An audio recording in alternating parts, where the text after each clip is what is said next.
Hello दोस्तों, नमस्ते, प्रणाम। मैं आपकी संगीता पटेल अपने यूट्यूब चैनल में आप सभी का स्वागत करती हूँ। एक छोटा सा देवी जी का सोहर गीत है और ये देवी जी का सोहर गीत कैसे लगे कमेंट में ज़रूर बताना।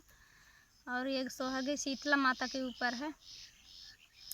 हे मैया रुनुके झुनुके आवे शीतला तो नीबिया उनकर आसन नीबिया उनकर आसन हो।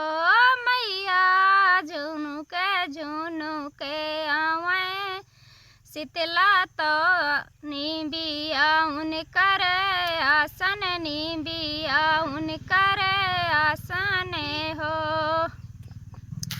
मैया मग भारे भारे हैं सेंदुरवा ता ओढ़े चुनरिया ता ओढ़े चुनरिया हो। मैया मग भारे भारे हैं सेंदुरवा ता ओढ़े चुनरिया ता ओढ़े चुनरिया हो।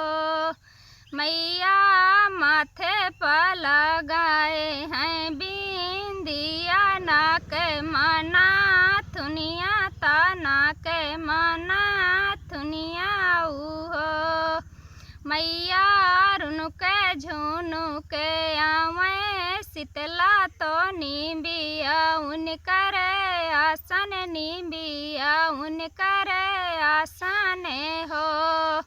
मैया काने माँ पहिरे हैं कुंडल गाले ने मोतिया हार गाले ने मोतिया हारा हो। मैया हाथ माँ पहिरे हैं चूड़िया ता कामार का धनिया कामार का धनिया हो। मैया रुनुके झुनुके आवे शीतला तो नीबिया उनकर आसन नीबिया उनकर आसानी हो।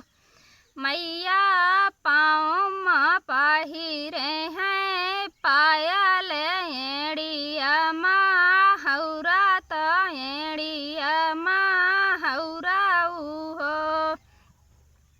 मैया पाँव माँ पहिरे हैं पायल एड़िया माँ हौरा तो एड़िया माँ हौरा हो। मैया रुनुके झुनुके आवे शीतला तो नीमिया उनकर आसन नीबिया उनकर आसन हो। मैया कैलिन सोलह सिंगार नीबिया तारे आए गई नीबिया तारे